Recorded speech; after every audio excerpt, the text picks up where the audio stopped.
El cerebro tiene un seco de negatividad. No tienes por qué pasar pues, por un evento traumático o por una crisis de ansiedad o generar en ti ese impacto emocional para darte cuenta que tenemos una buena autoestima, una confianza en nosotros mismos. Al final nos vemos capaces y nos motivamos como para lograr ese tipo de metas o cosas que tenemos pendientes. Estoy especializada en salud mental y bienestar. La gente en general no se acepta a sí mismo. ¿Y por qué me comporto así? ¿Y por qué tengo este tipo de pensamientos? ¿Y por qué mi madre me dice esto? ¿Y por qué mi padre? ¿Y por qué mi pareja? ¿Y por qué mi...? Todo está en cuestionar. Empiezan a cuestionar las cosas diariamente.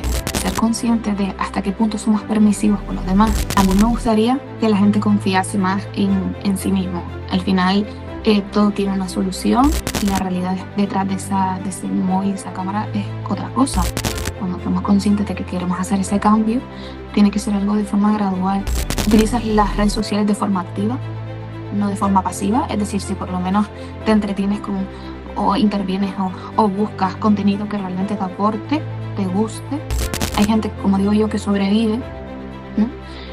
Y luego hay gente que...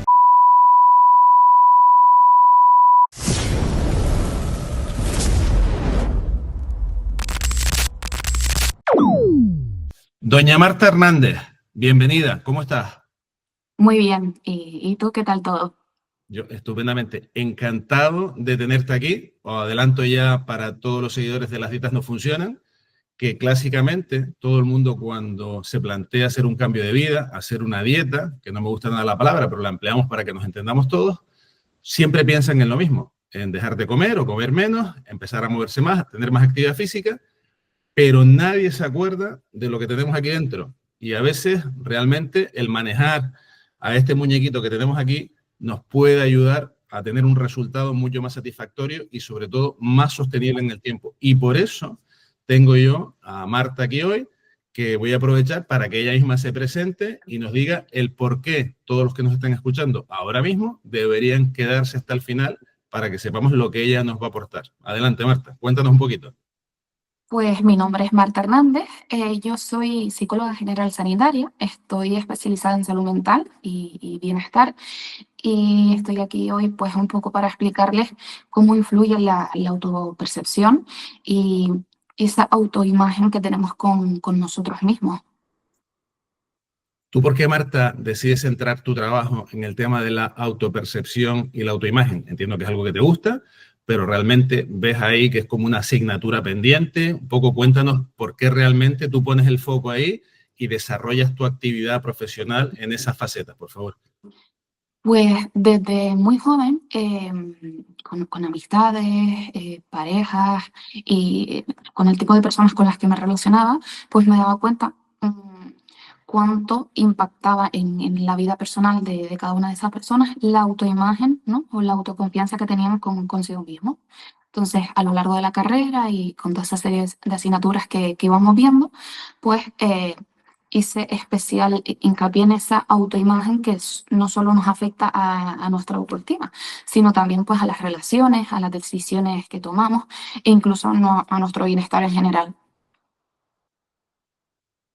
Y tú, por ejemplo, piensas que tanto la autopercepción como la autoimagen dices que nos afecta, ¿vale? Entiendo como que si nos afecta realmente es como que nos sentimos de una forma u otra, pero nos condiciona realmente nuestra imagen y nuestra percepción en nuestro día a día. Es decir, Sí. pueden ser impulsores de conductas positivas o conductas negativas. Sí, claro, porque si tenemos una buena autoestima, una confianza en nosotros mismos, al final nos vemos capaces y nos motivamos como para lograr ese tipo de metas o cosas que tenemos pendientes. Entonces nos afectan a la hora de vernos pues capaces o no. Nos generan esas ganas, esa motivación intrínseca. Y esa autopercepción distorsionada, que es de lo que vamos a hablar básicamente hoy, realmente cómo se larva, cómo se va gestando en una persona, como alguien que realmente a la apariencia de todos, desde el punto de vista físico, desde el punto de vista emocional, es normal, ¿vale? Que eso de la palabra normal a veces es un poco complicado de conjugar, pero bueno, una persona dentro de los estándares normales, ¿cómo empieza a gestarse esa autopercepción distorsionada que nos puede llevar, pues, a estados patológicos, por supuesto, pero a un disconfort continuo con nuestra vida y con nuestro desempeño vital.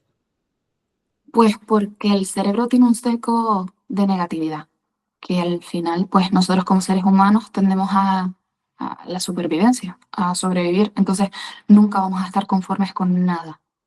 Además, la sociedad pues nos inculca el hecho de ir a por más, no sentirnos satisfechos, no estar conformes, comparaciones.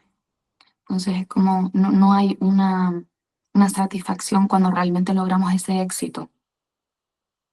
Y eso se supone que lo traemos como de fábrica, ¿no? Por lo que tú estás comentando. Es un programa que tiene nuestro cerebro, Sí. por cuestiones de, entiendo, por supervivencia y pura evolución, y realmente al final, pues como que nos pasamos de vuelta y como que lo llevamos por encima de lo que debería ser normal, es lo que te estoy queriendo entender. Efectivamente, es decir, es lo que se llama la autoexigencia. Al final, el ser humano tiende a ser más autoexigente consigo mismo en vez de aplicar realmente la autocompasión, ¿vale?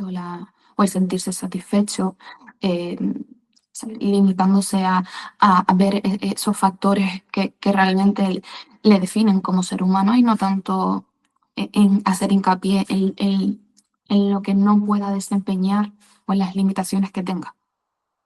Y esto, Marta, entiendo que en la mayor parte de los casos ocurre sin que te des cuenta, ¿no? Supongo que eso como que lo vas incorporando a tu día a día y realmente pues tú no eres consciente, te ves metido ahí en una situación de estarte machacando, de estarte un poco, ¿sabes?, autocastigando tú mismo, pero realmente no eres consciente de ello. Entiendo que tus pacientes cuando llegan a ti, realmente pues a lo mejor vienen pensando, ¿sabes?, en otra cosa y tú purgando te das cuenta que hay un problema de autopercepción. No sé, yo un Sí. poco por saber, ¿sabes?, cómo detectas tú esto y cómo lo puedes identificar. Pues se da por el tipo de situaciones o circunstancias que hayan tenido en su vida, pues este tipo de pacientes. Por ejemplo, el tipo de educación que hayan tenido.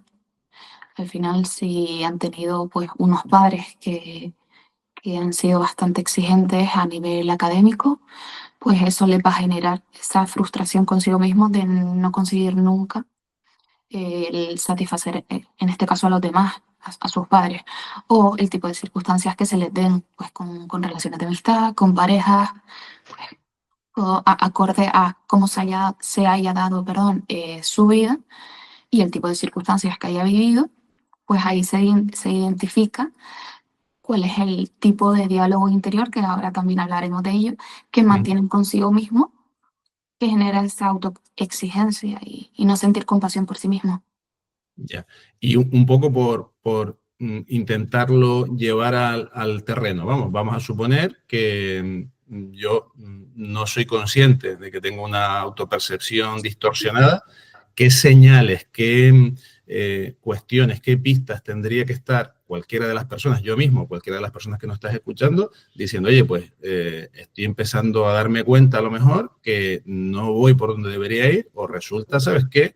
Ahora al escucharte el tema de la autoexigencia en los estudios, pues la típica persona que ha estado, ¿sabes?, pues toda su vida, pues yendo, ¿sabes?, a contracorriente de tengo que sacar tal nota, tengo que aprobar la EBAU, la selectividad en su momento cuando existía, ¿sabes?, y esa autoexigencia y que llega un momento en que se desborda. ¿Qué pistas, qué señales, qué cuestiones son, digamos, banderas rojas que una persona debería identificar para decir, ostras, que yo estoy metido en este tema o estoy metida en este tema y yo no lo sabía? ¿Qué es lo que nos puedes decir tú en el sentido como súper práctico? ¿Sabes? ¿Qué dos, tres cosas una persona ahora mismo podría decir, hostias, cuidado, que estoy metido aquí en un tema de autopercepción distorsionada y no me había dado cuenta? Pues autoexigencia extrema, Uh -huh. no ser capaz de recibir cumplidos, ¿vale? Comparación con otros, miedo, un completo miedo al fracaso y un autosabotaje en cada uno de los ámbitos de su vida. Vale, y eso desde el punto de vista somático, ¿vale? Porque es muy técnico, racional lo que tú has comentado, ¿vale? Autosabotaje, esa exigencia extrema, el no aceptar un cumplido y demás. Desde el punto de vista somático, ¿hay algunas señales o alguna cuestión que desde el punto de vista físico o mental puedan ser, digamos, como un identificador claro de, pues, estoy pasando este proceso? Sí. Tenía claro que eso, que me autoexigía un poco de más, que no aceptaba que nadie me diese un cumplido y tal, pero realmente físicamente o mentalmente hay alguna señal muy clara, muy definitoria o que nos puede hacer sospechar a nosotros como un autodiagnóstico, decir, mira, Marta, que es psicóloga, nos está diciendo que en un momento determinado, pues si estamos con esto de forma continuada y lo identificamos, pues puede ser que estemos en este camino y necesitemos ayuda, ¿sabes?, terapéutica para poder superar esto, identificarlo y superarlo después. Pues dificultad para tomar decisiones, sensación de insatisfacción constante, te genera ansiedad, te genera inseguridad, te genera baja autoestima, procrastinar. La procrastinación uf, es algo clave, es un punto clave para poder identificarlo. Y yo creo que eso sería todo. Y la procrastinación, aunque es un término que está muy de moda últimamente y realmente se sabe lo que es, para alguien que nunca haya escuchado el tema de la procrastinación, ¿cómo se lo podrías tú explicar para que un niño de 5 años lo pudiese entender? Para que alguien supiera, oye, pues yo estoy procrastinando y no sabía ni que la palabra esta existía, pero esto es lo que estoy haciendo yo. ¿Lo podrías explicar, Marta, de una forma, digamos, muy sencilla? Dejar las cosas para mañana y no abordar las cosas en el momento. Entonces procrastinas y lo que haces es generar pues ese pensamiento de que quieres hacer algo, pero no lo abordas, no lo realizas, lo dejas para mañana y así constantemente.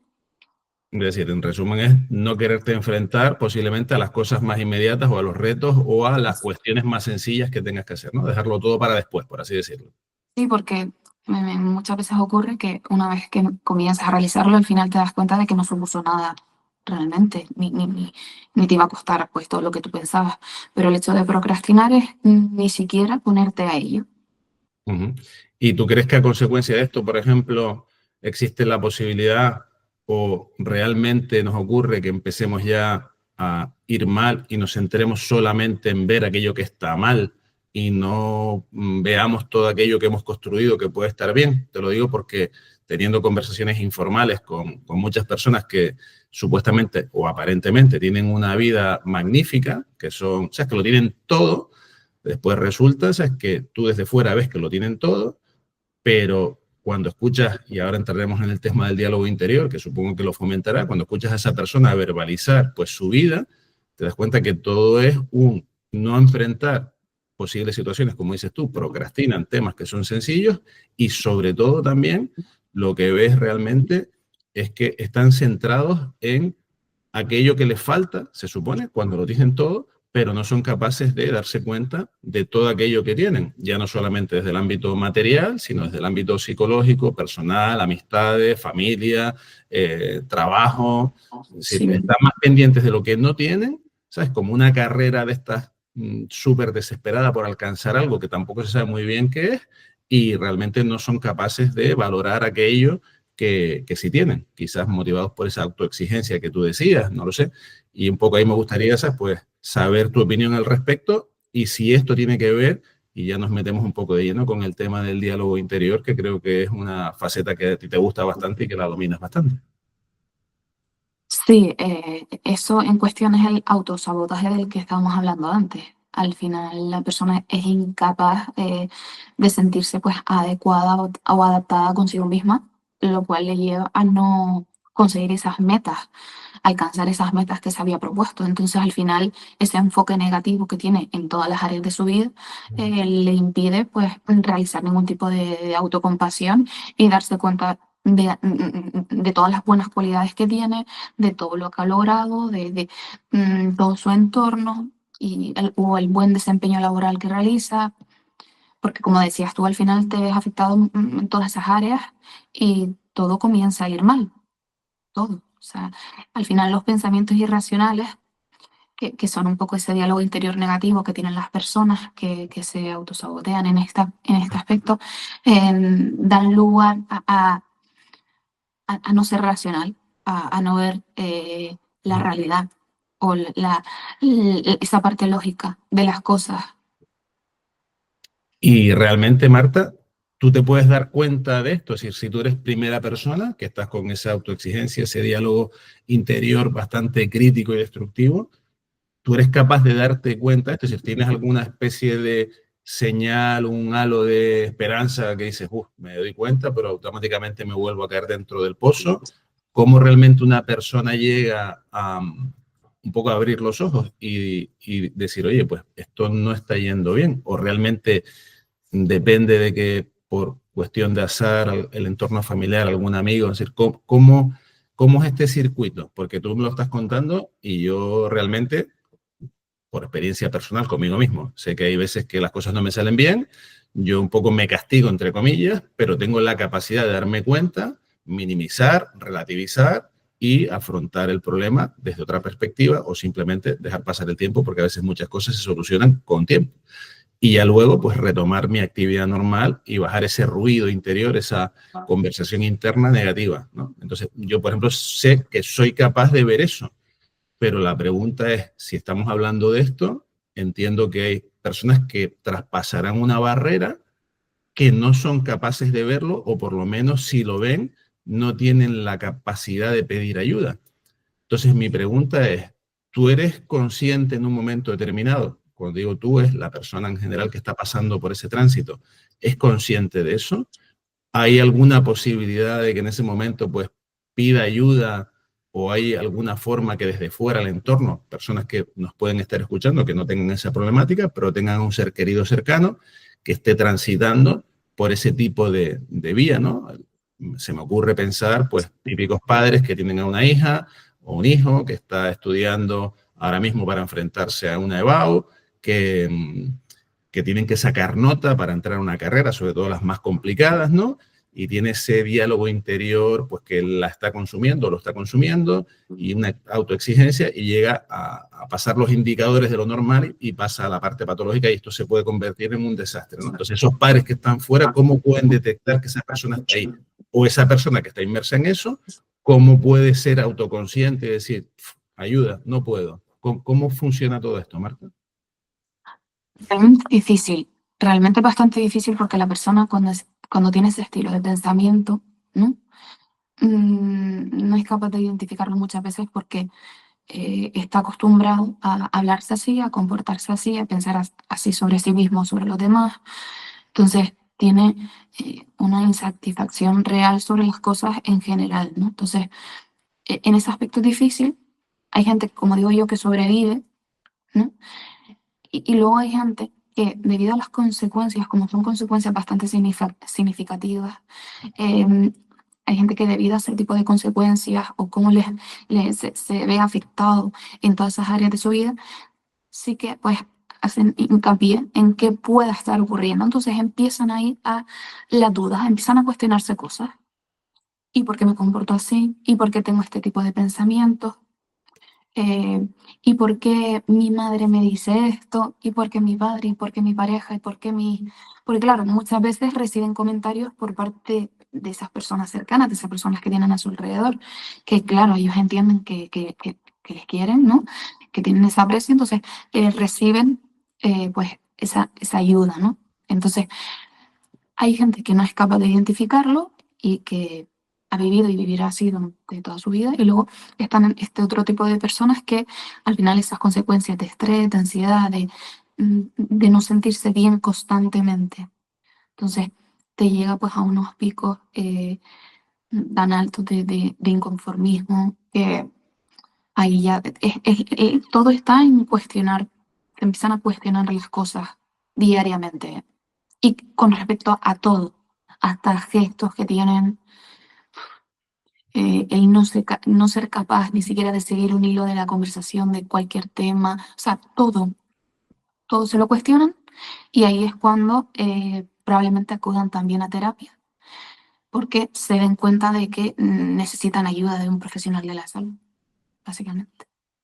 Tú has como puesto dos tipos de personas. La gente que duda, ¿vale? Y Que está inmersa en ese proceso, pero duda, y la gente que sobrevive, que entiendo que esa gente que sobrevive está tan metida en la película que ni siquiera duda. no, Por la parte de los que dudan, me queda como que hay un hilo de esperanza para que esa persona, de alguna manera, ya sea desde el punto de vista personal o animada por un familiar que tú comentabas, ¿no? La gente de tu entorno que te quiere, que te está avisando y que tú, ese aviso hace que tú te des cuenta y por lo tanto dudes, pues esas personas puede que encuentren la senda para acudir a terapia. Los que sobreviven, como dices tú, es necesario que tengan un shock, que tengan un evento traumático desde el punto de vista de crisis de ansiedad, no sé, se me ocurren un millón de cosas, para que puedan acudir a terapia y rompan ese bucle o ese círculo vicioso en el que están metidos y puedan llegar a ti. En este caso, hace falta un, digamos, un evento traumático o también queda algún halo de esperanza. Lo digo sobre todo porque habrá gente que se encuentre en esta situación ahora, que nos está escuchando y solo le falte una palabra tuya para decir, hasta aquí hemos llegado, no puedo seguir así, tengo que buscar ayuda de un profesional. No, realmente no. O sea, sí que hay casos que sí tienen que pasar por un impacto emocional para que puedan dar lugar a ello, ¿vale? Pero yo diría que si, por ejemplo, son personas que se nutren diariamente de libros, de buenos recursos, de personas, ¿no?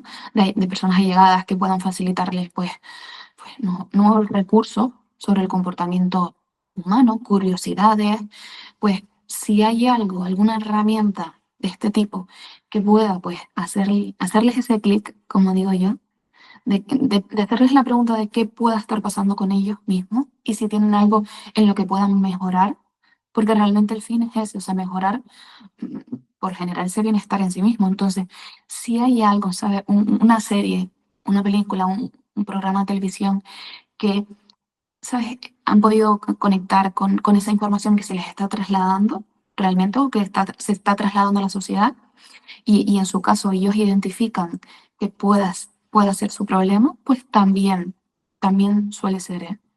No tienes por qué pasar pues por un evento traumático o por una crisis de ansiedad o generar en ti ese impacto emocional para darte cuenta. Lo único que decía que al final si esa persona está en esa trampa, ¿no?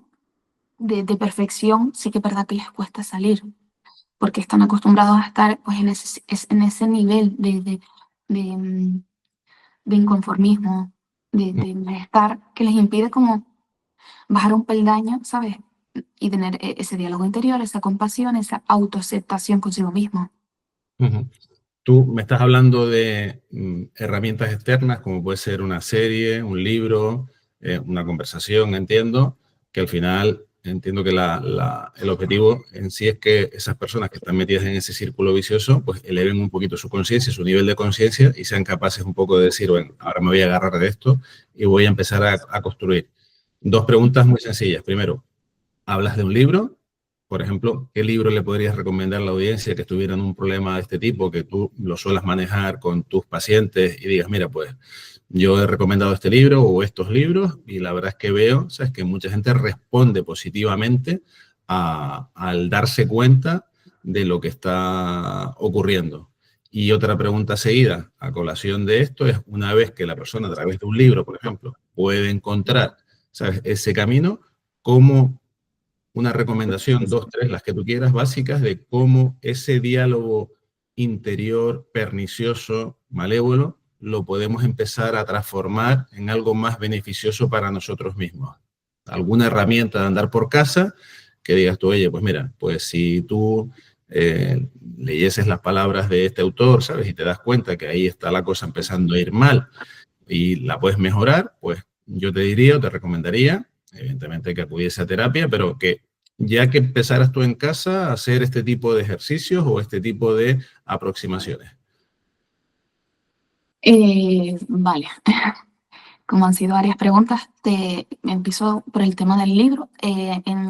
Sobre psicología hay muchos libros muy buenos, ¿vale? En general, siempre están autores como Daniel Kahneman o Rafael Santandreu, que al final son referentes para nosotros en el mundo de la psicología, ¿vale? Como el libro de Hábitos Atómicos o el libro de Pensar rápido y pensar despacio. Son ejemplares que al final nosotros recomendamos mucho en consulta porque te hacen reflexionar sobre todo en general.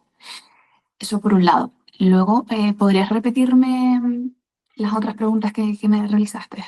Súper, súper sencillo, Marta. A lo que me refería es, has hecho la primera parte, la recomendación del libro, el de Kahneman, por ejemplo, Pensar rápido y pensar despacio, ¿no? Entonces, la persona en un momento determinado, tras la lectura de esta, o el de James Clear, el de hábitos atómicos, tras leer uno u otro, de repente dice, ¡buah!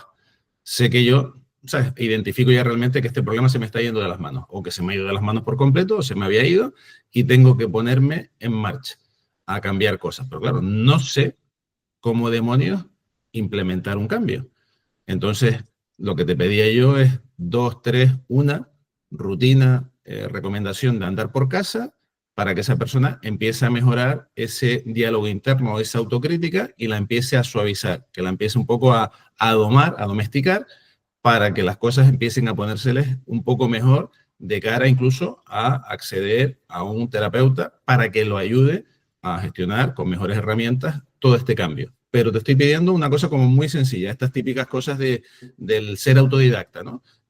Tú recomiendas un libro, has hablado tanto el de Kahneman, el de Clear, de Santander no diste ningún título, pero vamos, igual si quieres luego lo aportas, y dices, venga, ¿qué cositas deberías hacer tú ahora todos los días para de alguna manera mejorar ese diálogo interno, sin ni siquiera ir a una terapia convencional, que después igual eso te ayuda a dar el paso siguiente para acudir, por ejemplo, y ponerse en tus manos?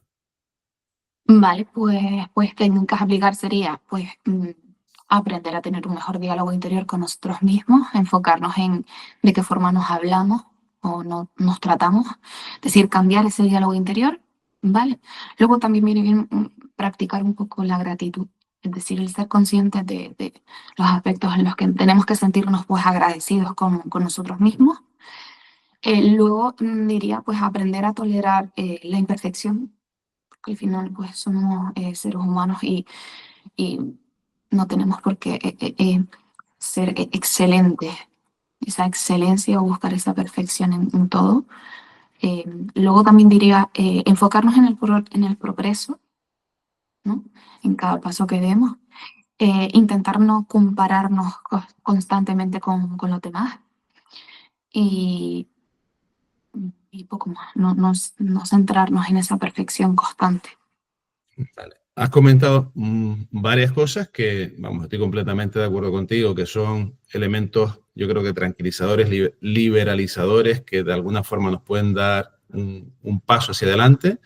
Lo que tú estás comentando, los cómo, ¿vale? Pero no tenemos ningún por qué. Me explico. ¿Qué es lo que de alguna forma a esa persona tiene que empujarla una vez que los cómo están muy claros, ¿no? Mejorar tu diálogo interior, no compararte con los demás, etcétera, etcétera. ¿Cuáles son los porqués o cuál sería el porqué que tiene esa persona que identificar? Y se me ocurre uno muy claro, y no sé si tú estarás conmigo, y te ayuda un poco también más a desarrollar el tema, y es que nosotros somos súper, súper compasivos o tolerantes con los demás, ¿vale? Ah, Pero no solemos serlo con nosotros mismos, ¿no? sí. Y creo que eso es un buen punto de partida para uno autoanalizarse y cuando intenta disculpar a todo el mundo, entenderlo, apoyarlo, ser tolerante, ¿sabes? Con los errores de los demás o con las imperfecciones supuestas de los demás, resulta que tenemos esa capacidad que no deja de ser la gratitud que tú mencionabas y de repente, pues con nosotros mismos somos como nuestro peor enemigo. Entonces, claro, eso nos puede ayudar tomando conciencia de esa, porque a veces lo hacemos sin tomar conciencia, nos puede ayudar también un poco a revertir ese machaque continuo que estamos teniendo sobre nosotros mismos. Sí, claro, al final el hablarnos como le hablaríamos a cualquiera de nuestros seres queridos o cualquier persona, pues nos ayuda a identificar por qué motivo no nos estamos hablando de esa forma o la forma de actuar con los demás, cualquier tipo de pensamiento que tengamos sobre ellos, el ser capaces de identificar el éxito en los demás pero no en nosotros mismos, mm, cualquier tipo de circunstancias que se den en los demás, nos ayudan a identificar por qué motivo no nos estamos tratando de esa misma forma. Ujú. Y Marta, siendo esto un tema, creo que es más común de lo que pensamos, para un poco ya terminar de hacer esta concienciación a las personas que tienen un diálogo interno bastante nocivo, tú nos puedes contar o ilustrar, en casos que tú te hayas encontrado, hasta dónde llega la devastación psiquiátrica, hasta dónde llega ese impacto en nuestra salud mental de ese diálogo interno tan pernicioso, hasta dónde puede llegar, qué casos has visto tú, ilústranos con algún caso, algún ejemplo de algún paciente que tú hayas tenido, sin mencionar datos, por supuesto, donde hayas dicho, pues esto se fue de las manos, pero que esto no es algo excepcional, sino que esto le puede ocurrir a cualquier persona que nos esté escuchando ahora, por lo tanto debería ser un aliciente más para decir, ojo, ojo, que esto hay que frenarlo como sea, porque te puede llevar hasta aquí, aunque tú no lo creas, ¿no? ¿Nos podrías ilustrar con algún caso, ya sea que hayas tenido, sabes, en tu práctica profesional, o que hayas conocido a través de un colega, que digas tú, mira, este diálogo interno, entiendo que no solamente el diálogo interno está ahí, este diálogo interno pernicioso, sino puede haber otros factores, pero que digas tú, oye, esto no es banal, esto realmente puede desembocar aquí. ¿Nos podrías ilustrar con algún caso? Sí, tuve el caso de una chica joven que no entendía por qué motivo tenía esa forma de tratarse a sí misma, y al final un poco en terapia pudimos trabajar que eh, toda su vida había sido puesta en juicio, ¿no? Le habían exigido, sí, le habían exigido mucho más de la cuenta en ciertos momentos de su vida, había tenido que ejercer ciertas responsabilidades que no eran adaptativas acorde a la edad, o ejercer una serie de roles que le habían hecho ser así. Entonces, al final pudimos ver cómo el impacto que había tenido pues, su infancia había supuesto para ella todo este tipo de problemáticas. Y, y nada, un poco al final lo que debutó en un cuadro ansioso-depresivo. Ella actualmente tiene incluso que tomar medicación porque al final todo eso se volvió en su contra y tuvo ese impacto en, en diferentes, es decir, le hizo alejarse de su familia porque al final se dio cuenta de todo lo que había supuesto para ella, el estilo de crianza que había tenido. Entonces al final sienten un poco de rabia. El hecho de sentirse así, pues tienden a culpabilizar el motivo a las personas que han podido hacer que esa persona se sienta así. Y luego pues le llevó a estar sola, a un desgaste pues con el tipo de relaciones de amistad que mantenía o el tipo de relaciones de pareja. Y a día de hoy está mejor. eh, Después de todo el proceso terapéutico, ha podido pues realizar este tipo de mejoras en base a todo el impacto que tuvo. Y gracias también en parte a esa medicación, pues pudo, pudo ir todo mejor, la verdad. Pero fue un caso difícil y un caso bastante peculiar porque ella no era consciente de nada y vino pues por otros factores externos a ese problema y al final dimos con la razón, el verdadero motivo de consulta. Y Me, no sé si más o menos. Sí, sí, la Pero, verdad es que lo has ilustrado súper bien y me alucina el tema de esto último que acabas de comentar, es decir, que ella acude a consulta, pero no es consciente del problema que tiene. Viene por otra cosa y realmente indagando se encuentra el motivo de su historia personal. Has puesto un ejemplo que desde el punto de vista, digamos, de lo cotidiano, quizás a lo mejor no es el más común. Lo digo porque estamos hablando de una persona que por circunstancias sobrevenidas, por un entorno familiar, de alguna manera se le exige que asuma una serie de roles que no corresponden a su edad. Te quise entender eso, ¿verdad? Que es lo que más o menos me sí, comentas. sí, porque las personas no son conscientes del impacto que generan en la vida de cualquier niño o niña cuando son chicos. Es decir, desde un profesor hasta eso, sus padres, tíos o incluso amistades. Y al final, ese tipo de críticas, ¿no? De exigencias que reciben, al final comienzan a ser el tipo de pensamientos que ellos mantengan a lo largo del tiempo. Es decir, mm, comentarios como si una profesora o un profesor no te ves capaz de algo, un padre o una madre no son conscientes del esfuerzo que puedas estar poniendo. Eso se queda ahí, al final lo que genera en esa persona es ese daño. emocional, el no sentirse satisfecho consigo mismo, y ahí es un poco esa cadena que se genera con el tipo de comportamientos que tenga o esas consecuencias que se puedan dar. Esto que estás comentando es súper interesante porque estamos viendo el poder de las palabras desde un adulto a un niño. Y de hecho, si de alguna forma tuviéramos un poquito más de conocimiento general de cómo son las cuestiones psicológicas, lo que tú has descrito a grandes rasgos es lo que se conoce como el efecto Pigmalión, que de alguna manera es cómo condiciona una opinión, ¿sabes?, que puede ser real o distorsionada en el desempeño de una persona en su estado futuro.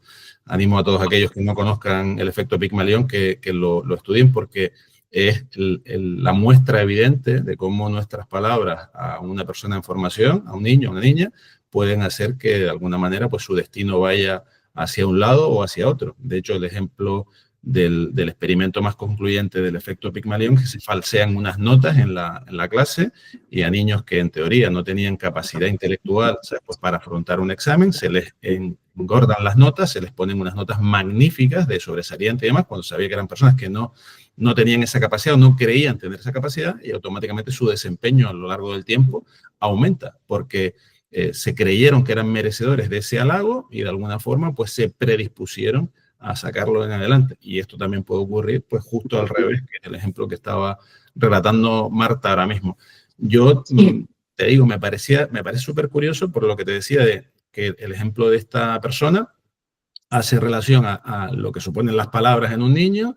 En este caso es una circunstancia de un entorno, un contexto donde se le mete presión desde edades muy tempranas y eso condiciona que luego su vida pues vaya por los derroteros que vaya, le dificulta sus relaciones, por lo que me comentabas, esta ansiedad, llega incluso a tomar medicación, pero claro, hay en muchos casos estas autoexigencias y tal no están ni siquiera motivadas por un entorno demandante, sino que somos nosotros mismos los que nos las ponemos encima.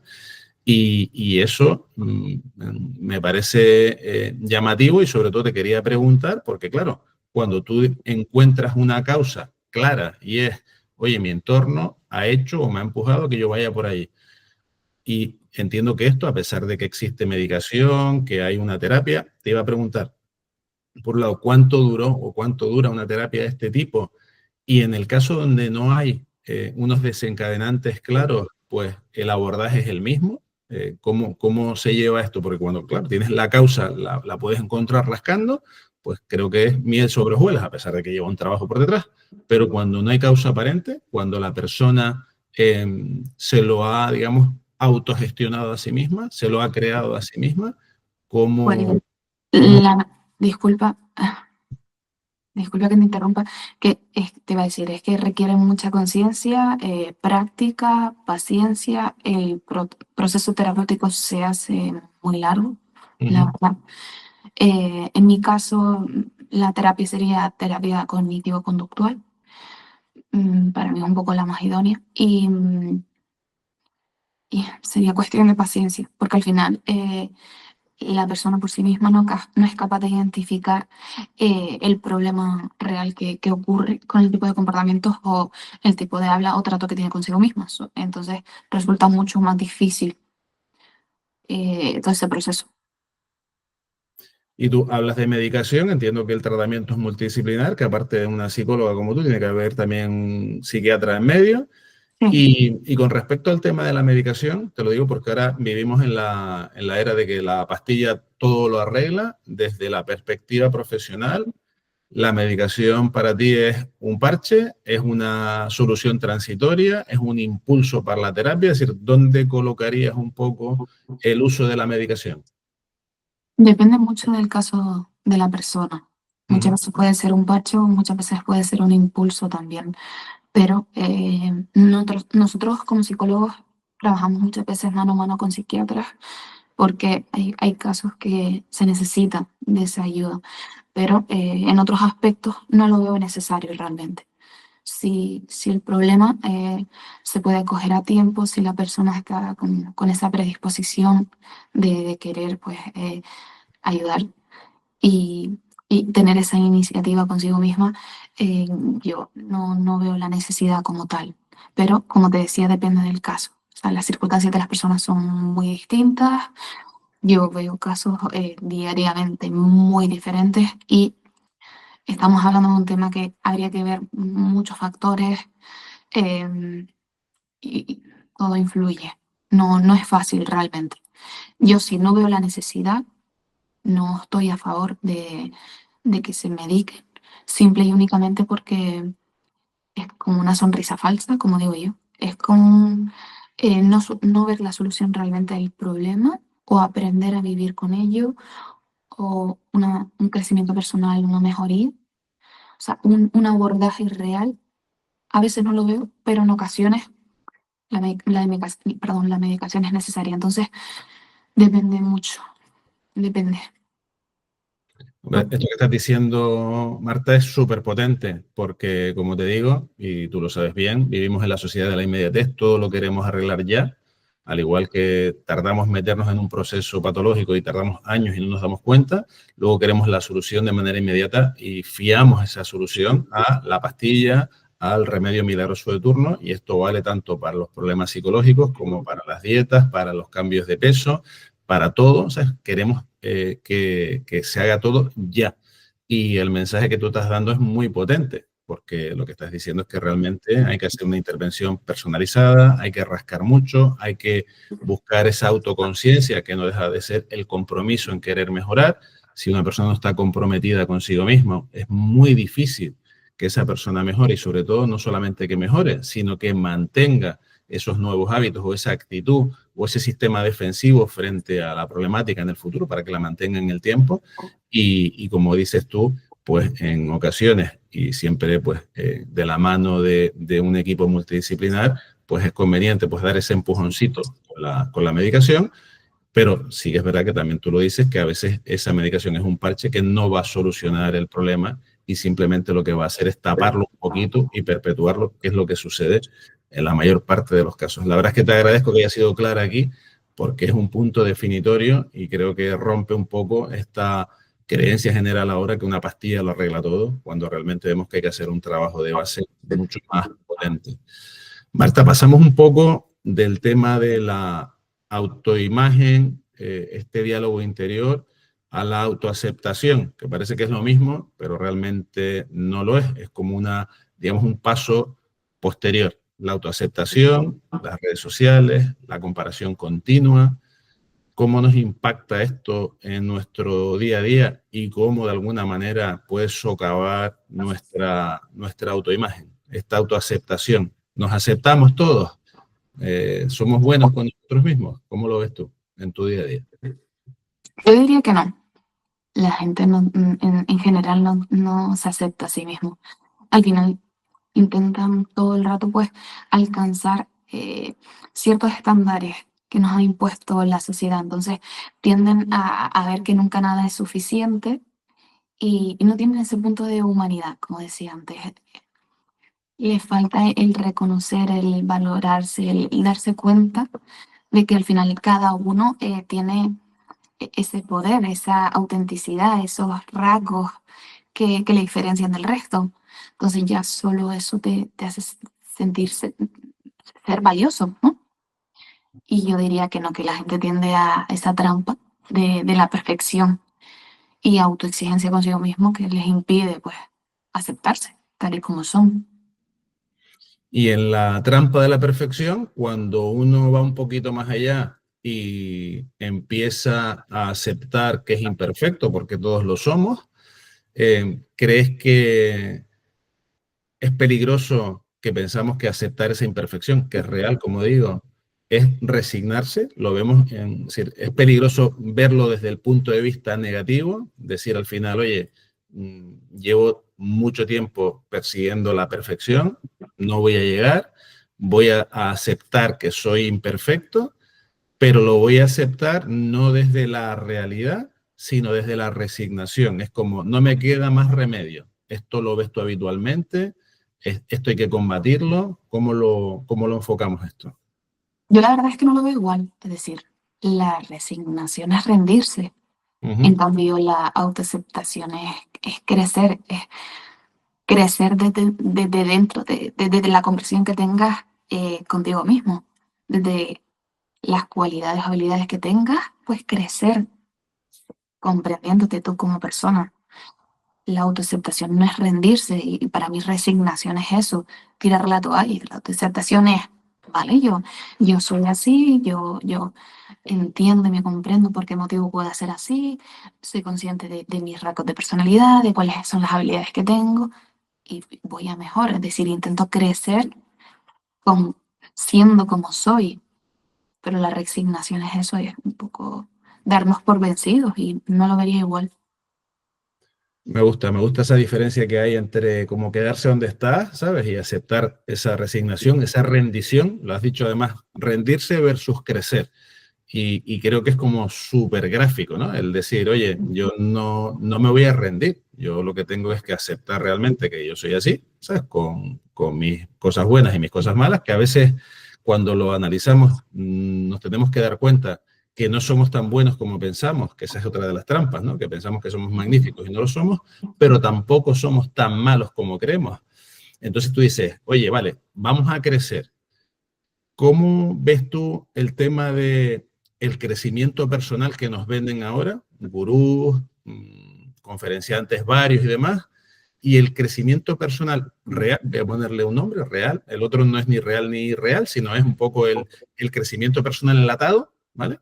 Que ojo, no estoy diciendo que todas las personas que se dedican a hacer crecimiento personal de alguna forma sean unos farsantes o sean unos estafadores. En este canal lo que nos dedicamos un poco, o a lo que me dedico, es a que la gente escuche a profesionales de distintos sectores, que se pare, que piense y que eleve un poquito la conciencia para que su vida sea un poco mejor.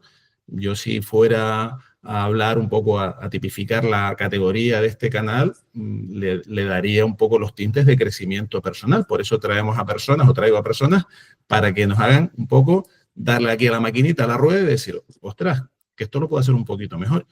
Entonces, diferenciando este crecimiento personal enlatado que hay versus el crecimiento personal real, ¿cuán importante, Marta, desde tu punto de vista, es el crecimiento personal, pues para superar toda esa autoexigencia, esa autopercepción negativa e ir saliendo un poquito de ese hoyo en el que podemos estar metidos?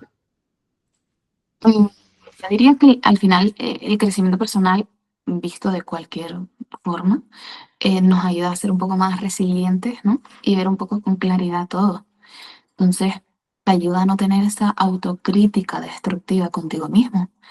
Entonces, si cualquier persona se agarra a lo que sienta, ya sea pues, por un ámbito o cualquier tipo de idea o creencia, mientras eso le ayuda a aceptarse y a entenderse a sí mismo y a crecer o mejorar, es válido realmente, porque ya te genera ese cambio en ti.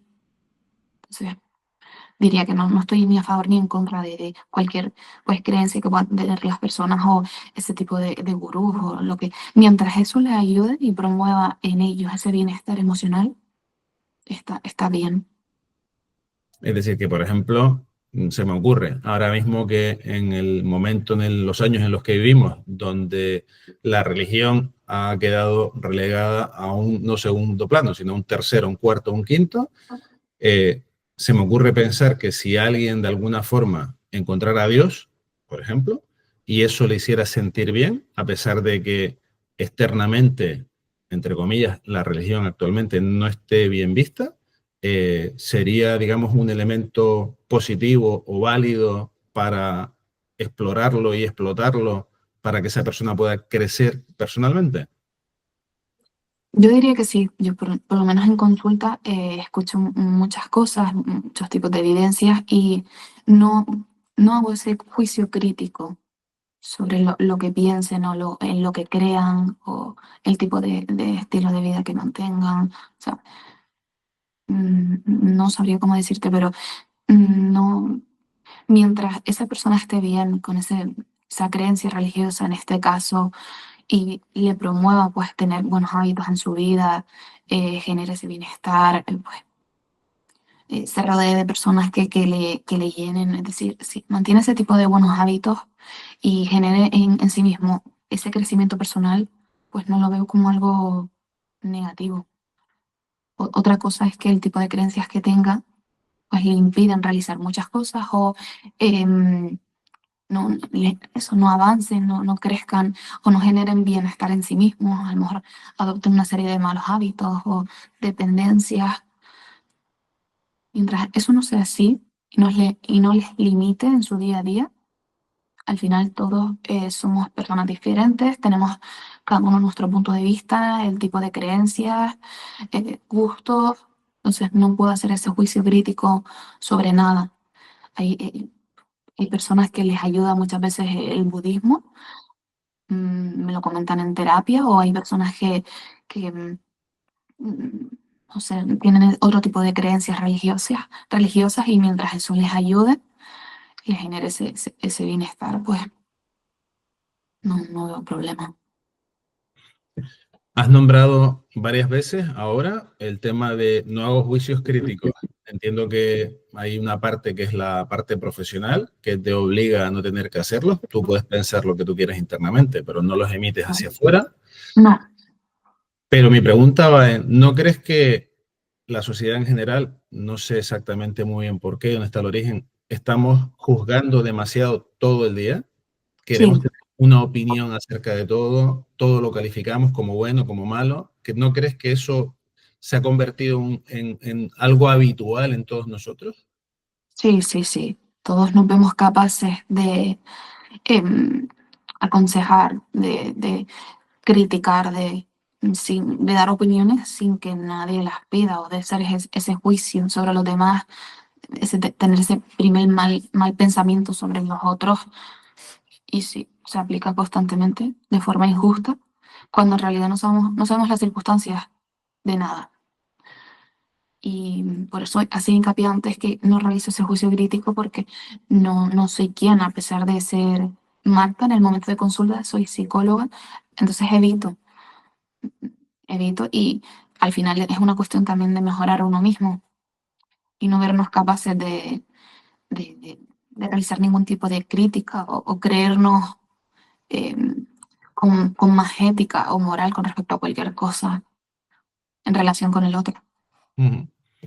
Tú cuando, Marta, tienes tu autoestima, tu autopercepción bien asentada, el juicio crítico por norma general no tiende a afectarte o por lo menos no te impacta negativamente. ¿Cómo nos podemos defender cuando no tenemos nuestra base bien asentada o estamos en vías de asentarla? ¿Cómo nos podemos defender? Danos alguna herramienta como psicóloga para aquellas personas que nos escuchan que todavía se ven afectadas por los comentarios, por el que dirán, por la necesidad de validación externa. Hay muchas personas que necesitan que alguien les diga lo bien que lo están haciendo o que van por el buen camino y dependen de esa validación externa, ya no solo ni siquiera por temas de laborales y demás, sino simplemente hasta por cómo se visten o cómo se maquillan en el caso de las mujeres o cómo llevan el pelo en el caso de los hombres. Bueno, yo no voy a llevar el pelo a ningún sitio, pero vamos, como ejemplo. ¿Cómo nos podemos defender de esa moda del juicio continuo? ¿Cómo alguien se puede defender de esto? ¿Qué herramientas o qué truquitos psicológicos podrías darle tú a una persona para identificar que lo pueden estar enjuiciando continuamente y cómo defenderse de ello? Pues yo diría que la mejor forma de defenderse ante algo así es tener confianza en uno mismo.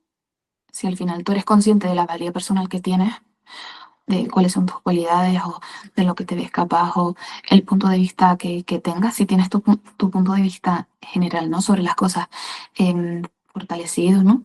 El ser consciente de que tu palabra también vale, de que tus criterios también son importantes, de que forma parte de tu experiencia de vida, darle como valor a lo que tú piensas, sientes, ¿sabes? Validar en ese aspecto tus emociones. Se va mucho con la confianza que tú tengas sobre tus criterios, ¿no? Sobre tus puntos de vista, sobre lo que opinas. Si al final tú tienes esa confianza en ti, al final lo que generas en el otro es, pues, oye, de forma calmada, realizar esa defensa, ¿no? Esa defensa de tus valores, de lo que tú opinas. Entonces, mm, es cuestión de compartir esas ideas sin sentirte, pues, juzgado presionado o menos solo por el hecho de que la otra persona tenga un punto de vista distinto. Entonces, si tú aplicas esa confianza y el ser consciente de que tu punto de vista también es válido, pues yo creo que es un poco el impulso, el no dudar de ti, en creer en ese instinto que podemos tener a veces. Yo creo que genera ese impulso emocional de querer, oye, tener también ese turno de palabra o esa defensa o verte, o sea, no tender a la duda ante cualquier tipo de cosa con los demás. Yo lo veo muy claro, tal y como lo expones, pero me voy a poner en la piel de esta persona que nos puede estar escuchando, que realmente pues no se atreve de forma serena, como dices tú, a expresar su opinión por el temor a ser cancelada, por el temor a no ser entendida o porque esa autopercepción que tenga de su propia opinión sea negativa. En plan de, oye, ¿cómo voy a decir yo este disparate si esto es una chorrada o esto no lo he pensado bien? Entonces me voy a poner en la piel de esa persona y te voy a Mm. hacer una pregunta muy clara. ¿La autocompasión puede ser una palanca de cambio para crecer, digamos, en esa autoconfianza, en ese aumento de la confianza en uno mismo? ¿Es la autocompasión una buena herramienta? Y si la respuesta es afirmativa, ¿cómo la podemos poner en práctica, la autocompasión? Sí, la autocompasión es el ser consciente de hasta qué punto podemos llegar, todo lo que hemos logrado y sí, sí, sería una buena herramienta. Pero yo diría más bien en este caso, el intentar ser valientes en pequeñas cosas cada día. Al final, una persona que, por ejemplo, le cuesta intervenir, como tú mismo estabas diciendo, si, por ejemplo, se pone una tarea, ¿no? Diaria, pequeños pasos diariamente de ejercer esa valentía en pequeñas cosas, al final lo que está haciendo es mejorar ese tipo de confianza, ¿no? Ese tipo de comportamiento consigo misma, de verse capaz de algo. Entonces, con esas pequeñas cosas aumenta esa capacidad. Entonces, si combina un poco la autocompasión, la confianza y esa valentía en sí misma, lo más probable es que en el momento que llegue ese tipo de circunstancias, eh, llegue a ser capaz de ser valiente e intervenir. Pero claro, previamente tienes que hacer pues esa rutina, ¿no?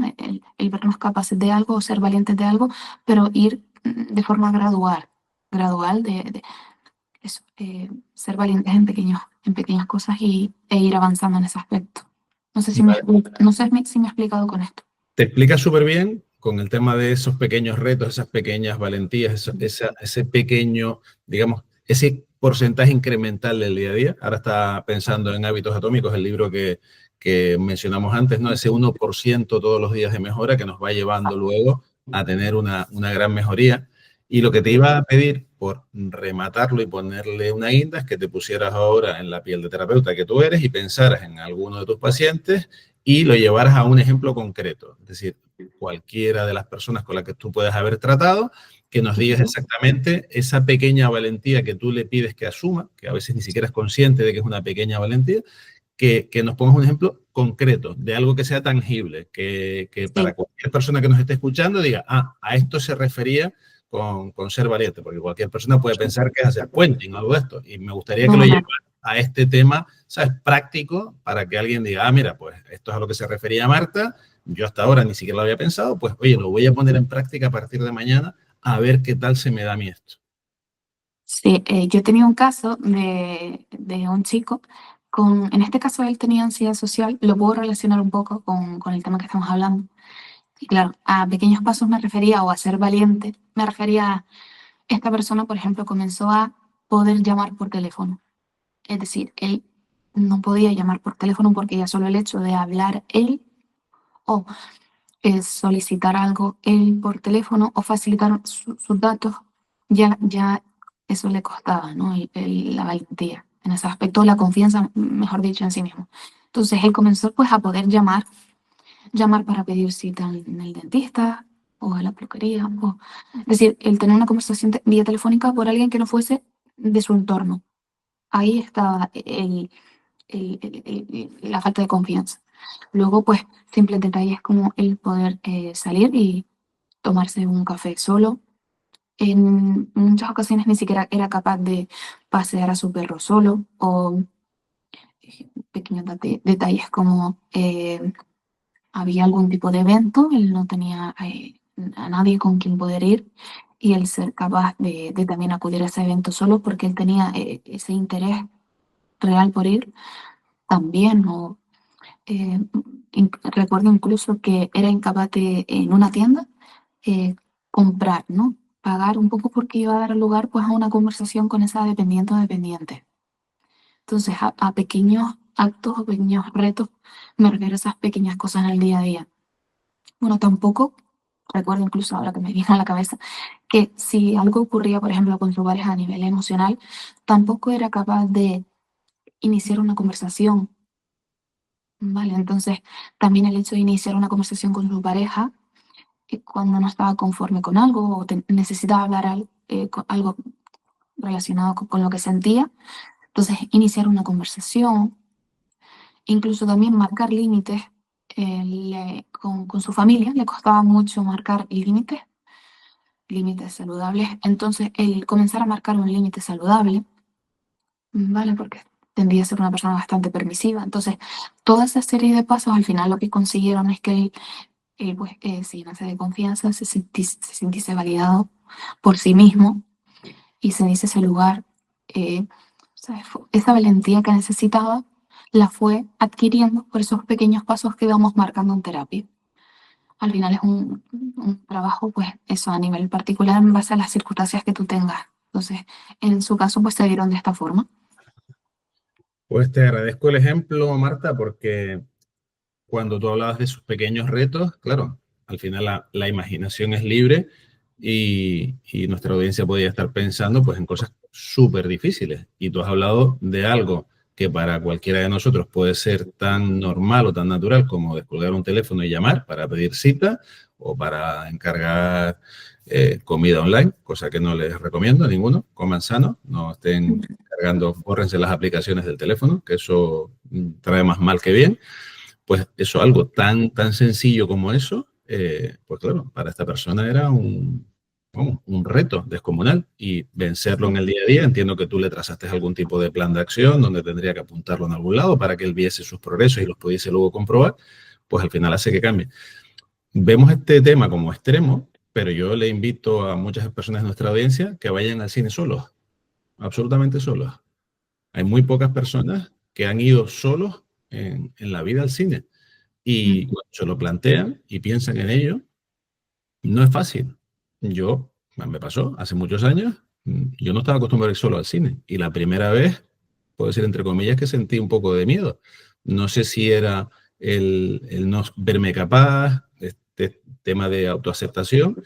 Y después, cuando rompí esa barrera por exposición, lo único que hacía era disfrutarlo. Disfrutaba de mi soledad, de ver la película, que nadie me interrumpiese mientras estaba viéndola, de ver lo que yo quisiera, no tener que acordar ver una película. No estoy diciendo que esta sea la situación ideal, pero lo que voy es que a veces situaciones que son absolutamente cotidianas, cuando nos planteamos hacerlas en soledad o dar el paso, son muy complicadas. Y como digo, aunque nos parezca que a alguien es un reto llamar por teléfono, muchos de los que nos están escuchando vayan un reto más allá y vayan al cine solos. Y ya se darán cuenta que es una actividad que para muchos no es nada fácil o nunca se la han planteado o nunca la han desempeñado. Marta, interesantísimo el tema que hablas de esto de esos pequeños retos y en medio de la narración sacaste algo que me encendió una bombilla. Los límites sanos. Hablaste de aprender a poner límites sanos. Y creo que toda la conversación que llevamos en cuanto a lo que es la autopercepción, la autoaceptación, la autoexigencia, y sobre todo porque lo ilustrabas antes con una paciente que habías tenido que desde pequeña la habían obligado a asumir roles que no eran propios de su edad, pues claro, a veces cuando eres más joven no tienes esta capacidad de poner límites o no los has aprendido. Pero yo me he dado cuenta, y no sé si es mi entorno, y tú me lo confirmarás aquí o me lo desmentirás, en general, las personas adultas tenemos actualmente muchísima dificultad a la hora de establecer límites hacia nosotros mismos y hacia terceros. Digamos que tragamos con todo. y eso nos pone en una situación a veces de desventaja o incluso de ansiedad o de no cubrir determinadas expectativas que suelen ser externas. Entonces, me gustaría este tema de los límites, sobre todo un poco, que lo bosquejaras, me hicieras una especie de resumen así de cómo esto nos puede afectar y qué herramientas tenemos que emplear para poner límites. Es decir, oye, mira, no poner límites nos supone esto, pues deberíamos hacerlo y hacerlo de esta manera. A mí este tema me parece muy interesante porque yo a muchas de mis pacientes, muchos de ellos, siempre les pongo el mismo ejemplo. Porque claro, aquí existe una pequeña controversia de si muchas veces el hecho de no saber poner límites es un problema nuestro o de los demás, ¿vale? Entonces, muchas veces les pongo este ejemplo de, bueno, les digo, imagínense que ustedes cuando vienen a consulta, eh, yo siempre les doy un café. Al final no es mi obligación darles un café, pero si ustedes siempre vienen a consulta, vienen, ¿no? Y les doy un café. El día a lo mejor que de forma inesperada, porque no me queda café y demás, pues no les doy ese café, ustedes se van a ver, ¿no? Con el derecho de preguntarme por qué motivo ese día no hay café. Porque claro, si han estado acostumbrados durante todas las sesiones de tener ese café, pues les va a resultar raro. Entonces, yo muchas veces intento decirles este ejemplo, porque claro, ahí realmente es mi obligación darles café a mi consulta, o sea, a mi consulta a mis pacientes. No. Em, ellos realmente tienen el derecho de recriminar, pues, café en cada una de las consultas, cuando no hay tampoco. Entonces, yo diría que el tema de los límites es el ser consciente de hasta qué punto somos permisivos con los demás. Muchas veces viene bien, pues, oye, eh, lo típico de una de cal y una de arena, ¿vale? Es decir, no tender a estar siempre para el resto, aprender a decir que no, eh, ser conscientes hasta qué punto eh, nos dejamos de lado, ¿vale? Y priorizamos las emociones o las circunstancias de los demás. Entonces, el tema de límites muchas veces cuesta porque nosotros tampoco somos conscientes de qué les hemos transmitido al resto o qué tipo de comportamientos hemos tenido con ellos. Es decir, no es cuestión de que las personas realmente estén siendo egoístas con nosotros mismos, sino muchas veces nosotros también hemos creado esa costumbre, ¿no? Que puedan tener los demás. Entonces, hay que trabajar un poco en ello y el ser consciente de qué forma aplicarlos, porque realmente cuesta, porque ni siquiera tú mismo eres capaz de identificar lo que puedas estar haciendo mal. Por eso quería dar ese ejemplo del café, porque hay veces que, oye, no somos conscientes de que podemos estar haciendo mal. Y luego en el momento que tenemos ese desgaste emocional, y a lo mejor queremos decir, pues, que no a algo o mm, cualquier tipo de circunstancia que se dé, nos vemos incapaces. Y claro, cuando echamos la vista atrás, al final nos damos cuenta de que eso lo hemos generado nosotros. Entonces, es difícil. O sea, el tema de los límites, luego encima la gente considera que puede dar lugar a una confrontación y realmente no tiene por qué. Es decir, los límites no estamos hablando de límites estrictos, ¿vale? Porque al final en psicología diferenciamos a límites saludables con límites estrictos. Es decir, los límites estrictos serían ese negro, ¿no?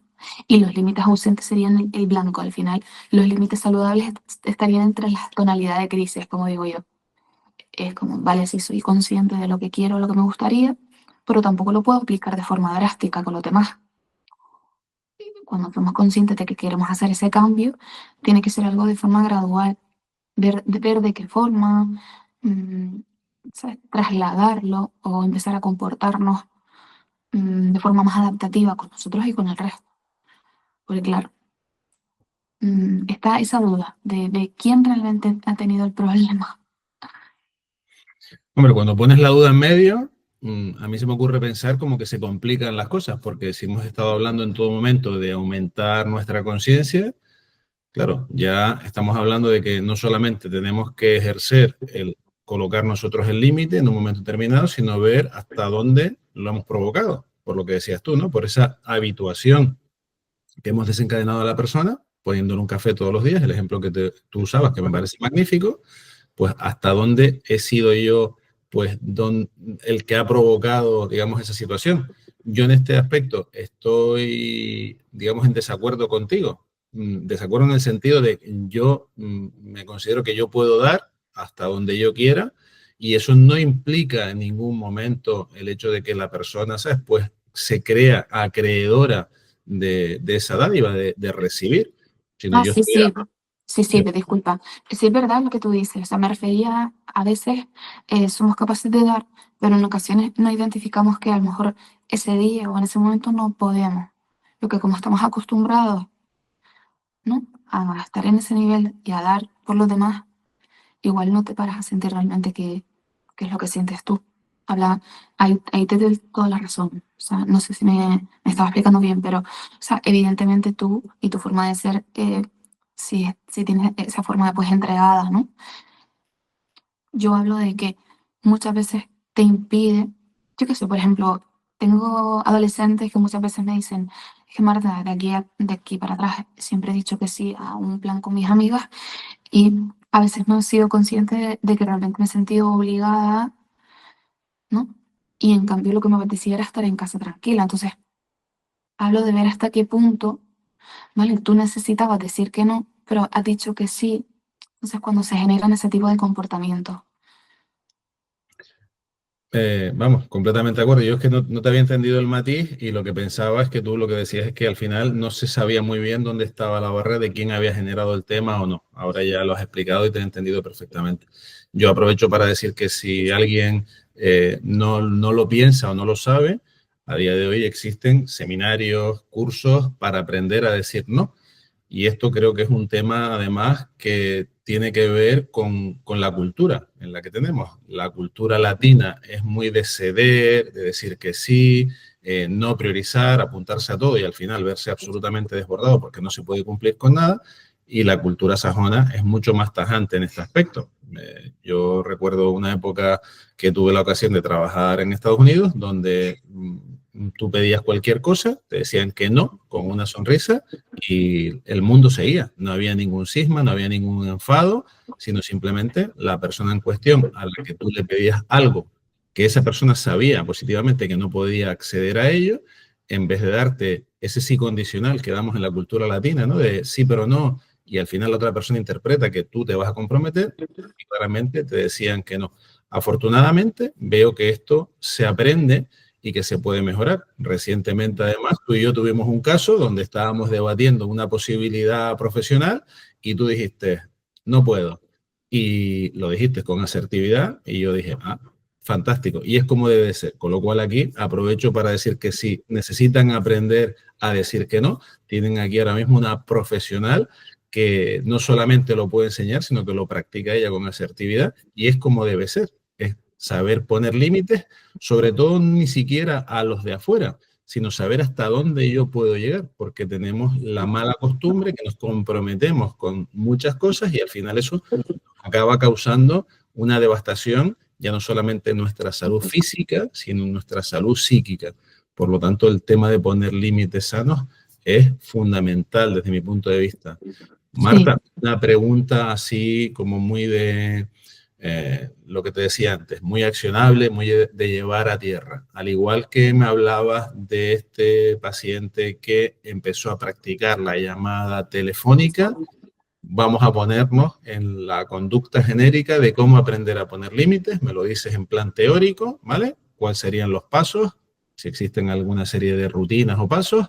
Y cuéntame luego un ejemplo real de una persona para que nos podamos hacer una idea, porque como digo, siempre, digamos, en la parte más macro, nos hacemos una composición del lugar, pero luego cuando lo vemos en un ejemplo concreto decimos, ah, aquí está, y lo podemos aplicar en nuestro día a día.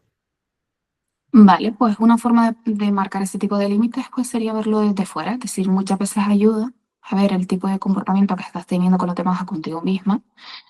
Por ejemplo, verlos reflejados en otra persona.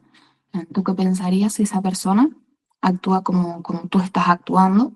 ¿No? Es decir, verlo desde una visión objetiva, ¿no? Eso ya te ayuda a establecer qué tipo de límites necesitas o tú estás viendo desde afuera que deberías de marcar. Eso por un lado. Y luego, con respecto al caso, tengo un caso de una madre, en este caso, una madre que no sé cómo explicarlo muy bien, pero eh, fue, fue un segundo plano, es decir, se sintió como un segundo plano, mejor dicho, una vez que tuvo a sus hijos, entonces era incapaz de marcar límites con los demás, consigo misma, con su familia. Entonces, su forma de proceder o de empezar a actuar fue primero, por ejemplo, marcándose límites de bienestar. Es decir, ella empezó a organizar, ¿no? Su semana en base a lo que ella podía necesitar para sí misma. Eso también es una forma de marcar límites inconscientes con el resto, porque ella ya de por sí tenía una semana organizada para su bienestar, como puede ser pues ir a darse un masaje, eh, ir a la peluquería, hacerse las uñas, su horario laboral, que ella muchas veces lo interrumpía por el hecho de estar para los demás. Entonces marcó bastante bien su horario laboral. Luego también recuerdo que tenía como 2 días a la semana en el cual quedaba con sus amigos, sus amigas, y luego también como que realizaba un registro diario de cuáles eran pues sus funciones reales, uno como madre y después también como hija, con sus hermanos y con sus padres. Entonces eso le permite pues establecer ese tipo de rutinas. Eso sería un claro ejemplo, una forma de proceder. Luego también, después de eso, ¿no? De tener claro cómo se iba a gestionar su semana, ¿no? Porque al final, anteriormente a eso, las semanas dependían un poco de lo que le podía ocurrir a los demás y no tanto lo que tenía que ver con ella misma. Entonces, después de eso empezaron los límites verbales, es decir, el verse capaz de decir, de responder. Entonces, ahí es cuando comienza a realizar una serie de autorregistros verbales, ¿no? Ella pues me trasladó cuál era su forma de proceder ante diferentes estilos de conversaciones, ¿no? Cuál era su estilo de respuesta, ¿vale? Entonces empezamos a modificar esos estilos de respuesta, es decir, esa forma que tenía ella de pues, comenzar una conversación o aportar algo o dar cualquier tipo de respuesta ante cualquier cosa. Porque al final las personas tendían siempre a contar con su ayuda, con con su presencia, con que ella siempre estaba ahí para todo. Entonces, después de esos límites, ¿no? Un poco verbales, después empezaron a hacer más límites comportamentales pues con el resto. De, era también una cuestión en su caso de empoderamiento también. Y un poco sería ese estilo de técnicas que adaptamos fueron en su caso esas. No sé si te ha podido servir para entender de qué forma marcó los límites, pero todo al final fue a través de eso, de ese registro de emociones, de ese registro de comportamientos o respuestas que tenía en su vida en general, con todo, cuánto de permisiva era en ciertos momentos. Y sin todo eso, esto, quiero hacer hincapié en esto de todo eso sin dejar de ser quien ella era, o sea, quien es. Ujú. Porque claro, al final muchas veces este tipo de personas tienen miedo a que su esencia, ¿no? Su esencia, su don, su persona, ¿no? Porque tienen ese punto de humanidad que es muy bueno. Su esencia pues cambia y realmente no es una cuestión de cambio, sino de mejora consigo mismo. Entonces, nunca hace, me resultó curioso que ella hacía bastante hincapié en que ella no quería dejar de ser quien es o quien era. Te entiendo perfectamente y además esto último que has comentado, el no querer dejar de ser quien era, creo que es como ese punto de bloqueo que nos puede de alguna manera, ¿sabes? No, llevarnos a no tomar decisiones pensando en que vamos a convertirnos en personas que somos más malas, ariscas o lo que sea, y es como una especie de trampa mental en la que nos metemos, ¿no? Y me gusta mucho el ejemplo que has utilizado, Marta, porque has pasado de una especie de persona que estaba para todo, ¿vale? Es decir, que tenía una agenda abierta donde las demandas se la podían comer, a alguien que planifica o saca tiempo para sí misma y busca sus momentos de ocio con amigos, su deporte, su cuidado personal, etc., etc., con lo cual ya está, digamos, estructurando su vida.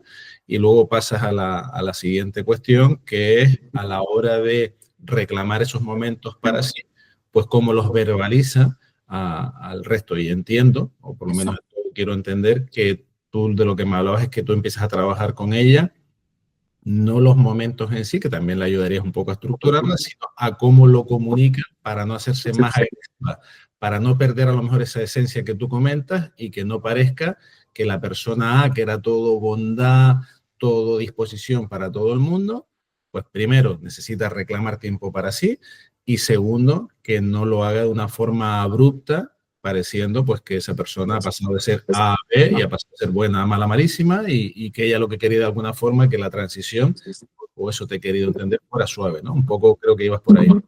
Sí, es una cuestión de reformular realmente la forma de decirle las cosas a los demás. Y ella en todo momento hizo hincapié en que eso al final entendía que para ella iba a ser un cambio abrupto y para los demás entonces fue todo bastante despacio, tanto para sí misma como para el resto. Entonces, sí, de forma gradual tienes que reformular el tipo de respuestas que tengas con los demás. Y lo mismo con el tipo de comportamiento. Al final no deja de ser un poco lo mismo que hemos venido hablando desde el principio y es la toma de conciencia. Perdón. Sí. Hemos hablado de realmente pasar de estar para todo a parar, pensar, estructurar, tomar conciencia de dónde estoy con respecto a mí mismo y con respecto al resto y ayudar también con mis actos a que los demás tomen conciencia de que yo, ¿sabes?, soy un individuo y necesito mi espacio, mi tiempo y organizarme y no puedo estar para todo el mundo. Esto me parece súper interesante porque no solamente es válido para una aproximación psicológica, sino es válido para un cambio de vida cuando tenemos malos hábitos de alimentación, no tenemos actividad física o la tenemos absolutamente desordenada, pues es muy necesario hacer estrategias de este tipo, pararnos, pensar, registrar.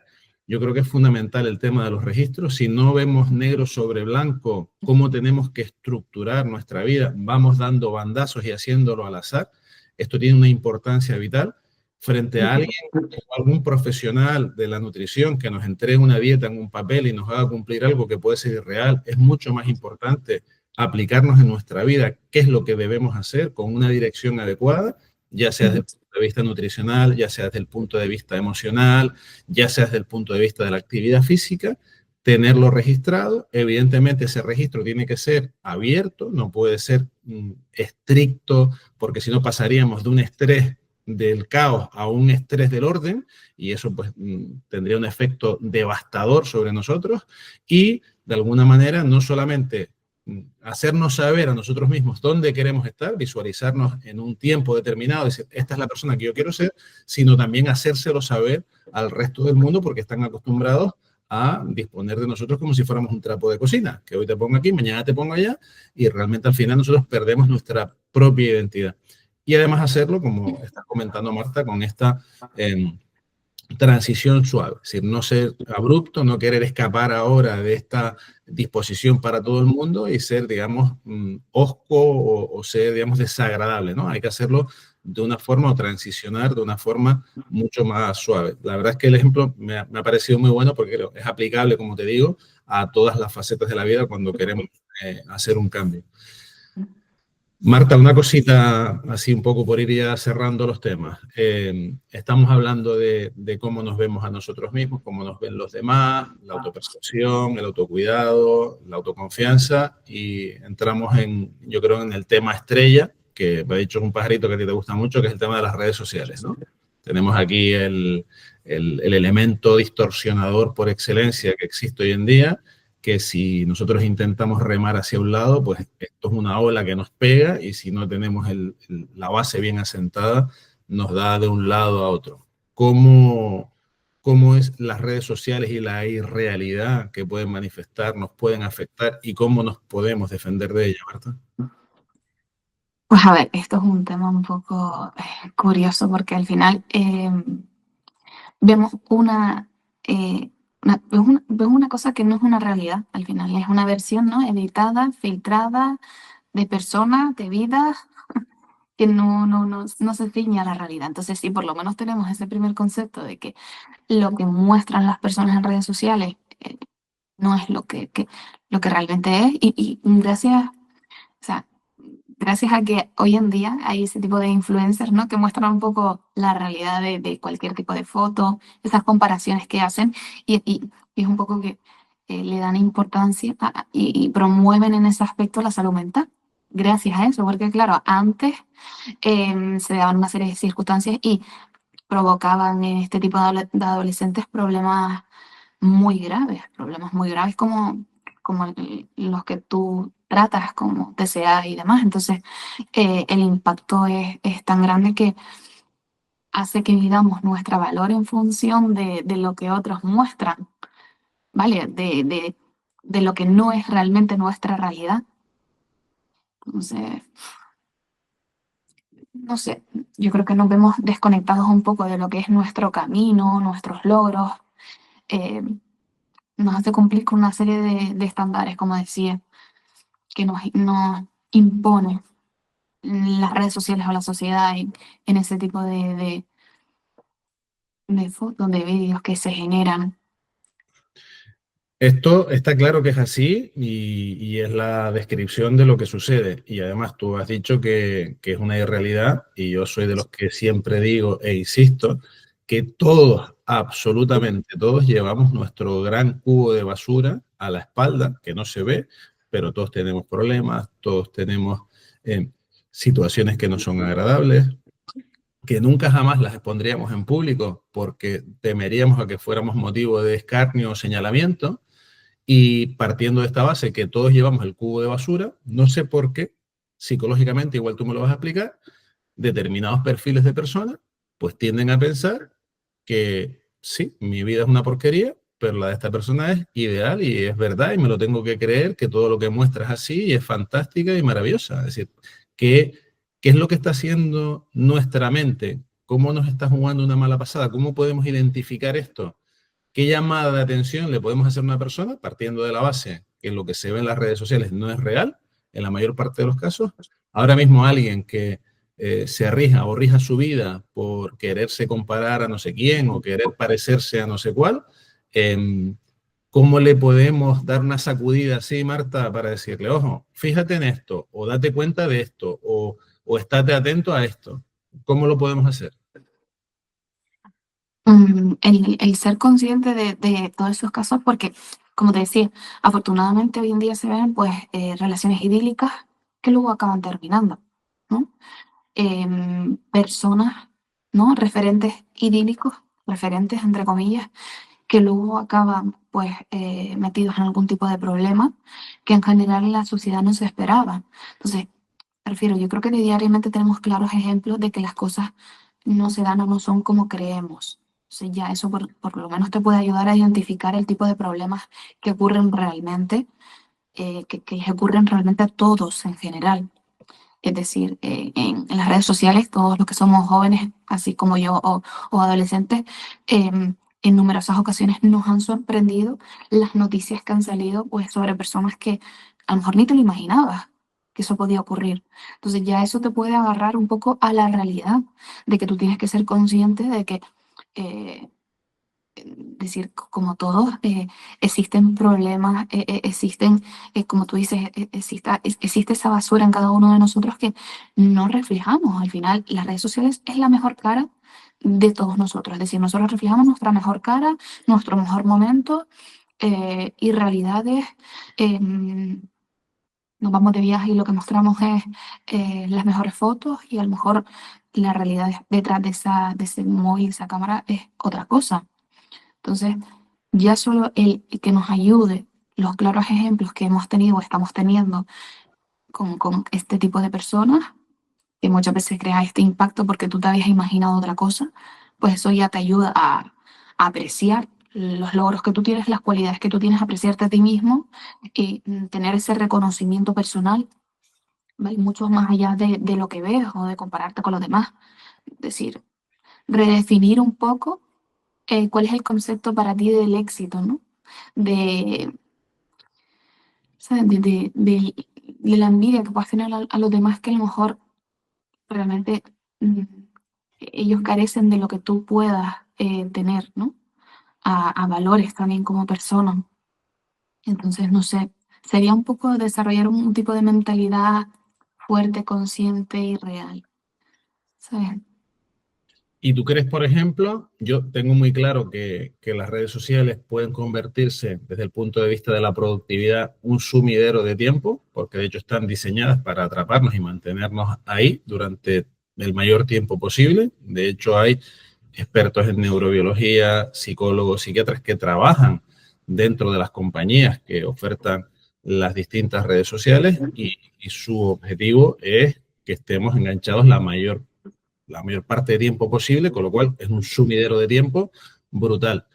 También creo que es un sumidero desde el punto de vista emocional, por todo lo que estás narrando tú. Como psicóloga, ¿tú recomendarías, ya sea adolescente, que siempre ponemos el foco en el adolescente, pero me consta que hay gente talludita de mi edad y mayor que yo, que también tiene esa tendencia a gastar el tiempo que no tiene y más en las redes sociales e incluso llegarse a comparar y a socavarse desde el punto de vista emocional?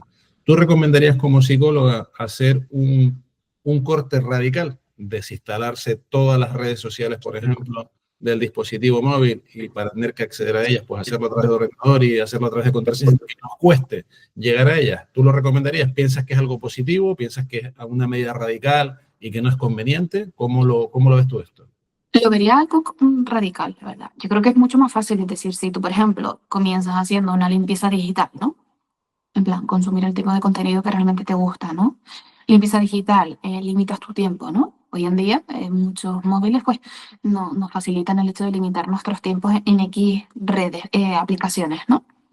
Entonces, limpieza digital, limitas tu tiempo, utilizas las redes sociales de forma activa, no de forma pasiva, es decir, si por lo menos te entretienes con, o intervienes o buscas contenido que realmente te aporte, te guste, es muy importante también. Y también recordar que las redes sociales son esa vitrina.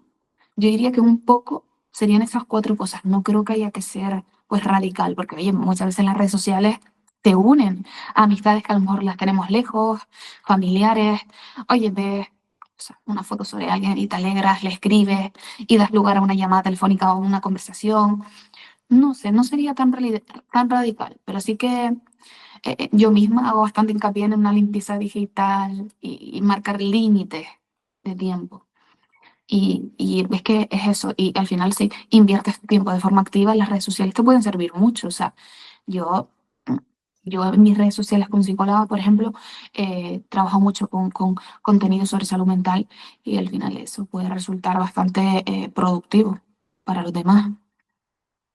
Me quedo con lo que comentas de pasar de un uso pasivo a un uso activo. Estoy completamente de acuerdo contigo. De hecho, yo la medida de cortar, pues como todo, las cosas, pues cuando las haces de forma extrema, pues pueden tener algún resultado puntual en alguna persona concreta, en un caso concreto, donde no queda más remedio, ¿sabes? De extirpar y hacer, digamos, una aproximación quirúrgica y quitarlas porque no es conveniente, pero sí que es verdad que yo creo que modular al final la conducta y llevar a eso, un uso, como dices tú, activo, inteligente, que nos sirva para potenciarnos seleccionando el contenido, es mucho más interesante y nos puede resultar mucho más beneficioso para todo eso que estamos hablando, que siempre redunda en el crecimiento personal, en aprender más, en buscar técnicas.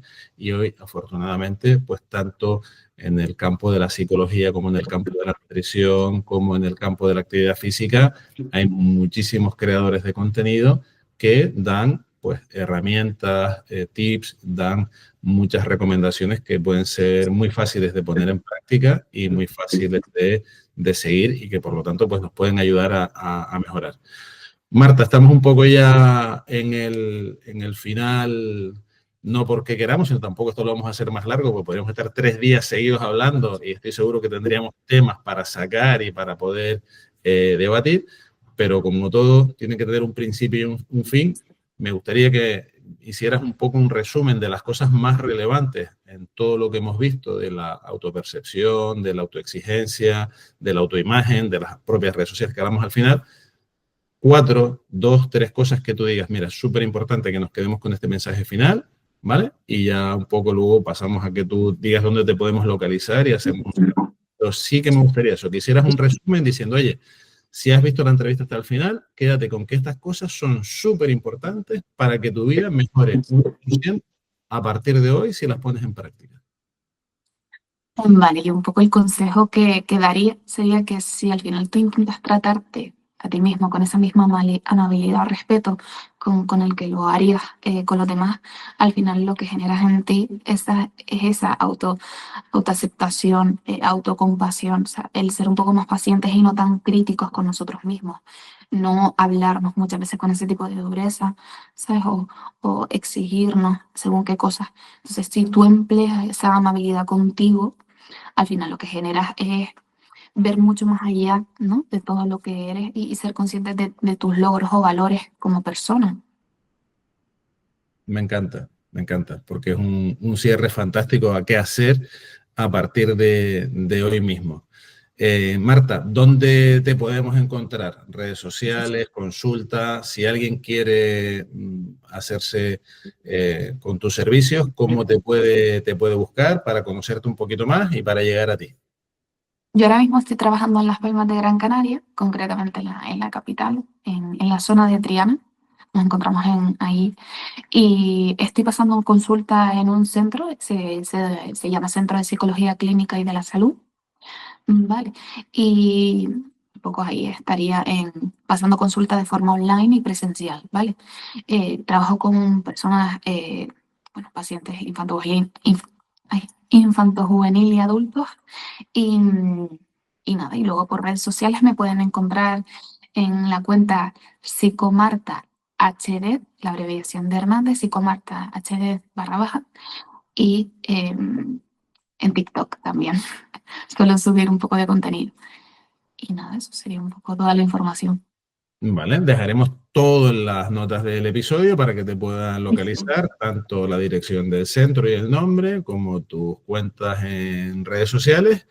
Y Marta, si quieres quieres añadir algo más, este es el momento, y si no, ya pues nos despedimos y cerramos el episodio por hoy. Es tu momento de oro, si lo quieres ahora, ya tuviste el de antes, pero si quieres uno final, decir, ay, me tenía que decir esto, las típicas cosas que dices, ay, tenía que haber dicho esto y no lo dije. Si lo quieres, ahora es tuyo.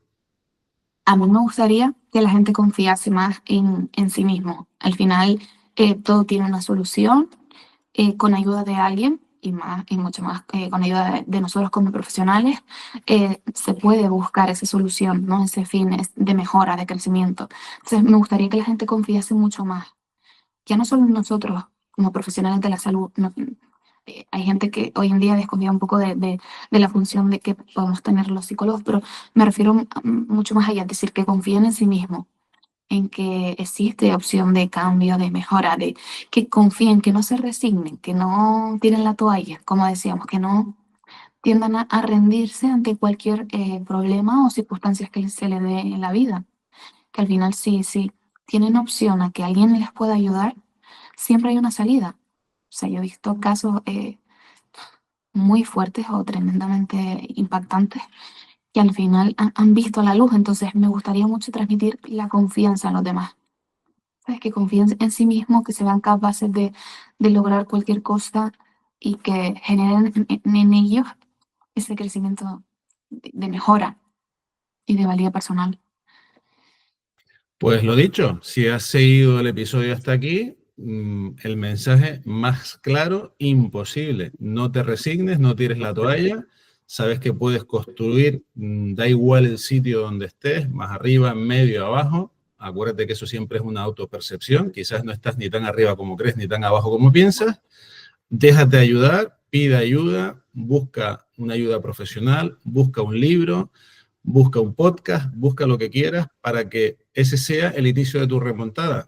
Gracias por estar aquí con nosotros, como siempre. Suscríbete si quieres, si no también, me da exactamente igual. Yo voy a seguir empeñado en traer contenido de valor para que tú puedas seguir creciendo un poquito más. Compártelo si crees que a alguien le puede ayudar esto. Igual tú ya estás en otra etapa de tu vida, pero puede ser que sea de utilidad para alguien que esté ahora mismo ahí atascado y no sepa por dónde caminar. Compártelo, por lo tanto, dale un like. Marta, agradecerte muchísimo que estés aquí, tu calidez, tu exposición, tu conocimiento, y espero tenerte en una próxima ocasión. Un besito y hasta la próxima. Chao. Gracias, Ciro. Chao.